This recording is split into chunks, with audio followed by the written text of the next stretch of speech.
Hello बच्चों, आइए प्रश्न को देखते हैं। प्रश्न है, एक एलील को तब अप्रभावी कहते हैं जब वह निम्न में अभिव्यक्त होता है। हमारे विकल्प हैं केवल विषम युग्मजीय स्थिति में, केवल सम युग्मजीय स्थिति में, F3 पीढ़ी में और विषम युग्मजीय सम युग्मजीय दोनों स्थिति में। ठीक है, तो यहाँ पे बच्चों सबसे पहले हम बात करते हैं प्रश्न की मुख्य अवधारणा के बारे में। ठीक है, तो यहाँ पे प्रश्न की मुख्य अवधारणा है कि एलील एलील जो होते हैं वो खुद को विषम युग्मजी स्थिति में या अवस्था में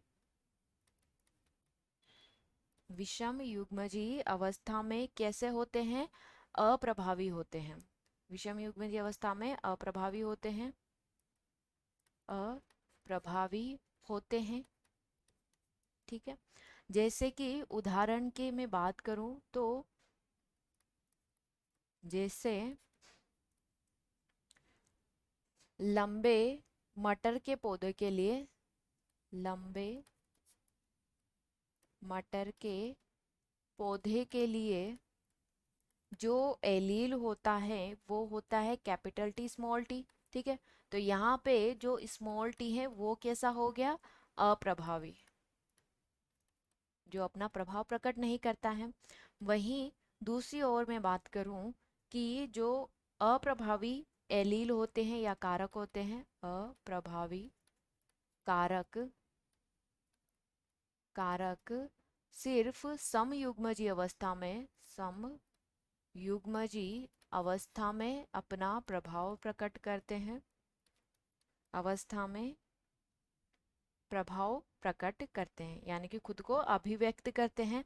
और उदाहरण की मैं बात करूं तो जैसे जैसे बोने मटर के बोने मटर के पौधे के लिए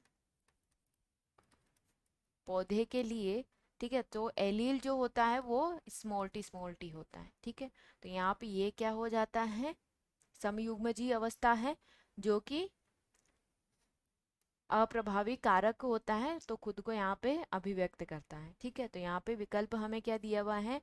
विकल्प ए दिया हुआ है केवल विषम युग्मजीय स्थिति में। ठीक है, तो केवल विषम युग्मजीय स्थिति में ये अपना प्रभाव प्रकट नहीं करते हैं यानी कि खुद को अभिव्यक्त नहीं करते हैं, तो ये हमारे प्रश्न का विकल्प नहीं होगा। केवल समयुग्मजीय स्थिति में जो अप्रभावी एलील होते हैं वो अपने आप को अभिव्यक्त करते हैं, तो यहाँ पे विकल्प भी हमारे प्रश्न का सही विकल्प होगा। अन्य जो विकल्प हैं वो गलत हो जाएंगे। आशा करती हूँ आप इसे अच्छी तरह समझ गए होंगे। धन्यवाद।